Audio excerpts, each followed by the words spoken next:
Hello বন্ধুরা, আমি কিছুদিন আগে চলে গিয়েছিলাম দার্জিলিং। দার্জিলিং থেকে ফেরার পথে এইটা একটা ছোট্ট গ্রাম। এটা দার্জিলিং থেকে নেমে মংপুর হয়ে আমরা চলে গেছিলাম যোগীঘাট। যোগীঘাটের নিচেই এটা হচ্ছে ব্র্যান্ডি রিভার। খুব সুন্দর একটা ভিউ। তোমরা যদি যেতে চাও, এটা একটা অতীব সুন্দর একটা ভিউ পয়েন্ট। এটা দেখতে খুব ভালো লাগবে। আমরা সবাই খুব এনজয় করেছি।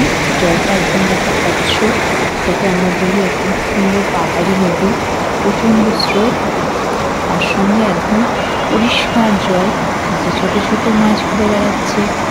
আর এটার উপর দিয়েই তৈরি হয়েছে নতুন যোগীঘাট, একটা ব্রিজ। ভীষণ ভীষণ সুন্দর লাগবে তোমাদের দেখতে। এখান থেকে শিটং যাওয়ার রাস্তা। শিটং একটা ছোট্ট গ্রাম। সেই গ্রামেও অনেক কিছু দেখবার আছে, তার ব্লগটা আমি তোমাদেরকে পরে দেখাবো। তার আগে তোমরা এই সুন্দর নদীটার ভিউটাকে একটু এনজয় করো। দেখো, এটা আমার মেয়ে ওখানে কি ভীষণ এনজয় করেছে। ওখানকার জলটা এতটাই ঠান্ডা ছিল, কিন্তু যেহেতু দার্জিলিং থেকে ঠান্ডাটা নিচে একটু কম, দার্জিলিং থেকে এটা অনেকটাই নিচে, সেই জন্য এখানে ঠান্ডাটা অনেকটাই কম। জলে হাত দিয়ে বেশ ভালোই লাগছিল রোদের মধ্যে। খুব সুন্দর জলটা। ইনফ্যাক্ট এই জলটা কিন্তু এখানকার অনেকে খায়ও, সুতরাং জলটা ভীষণ, চারিদিকটা অপূর্ব সুন্দর।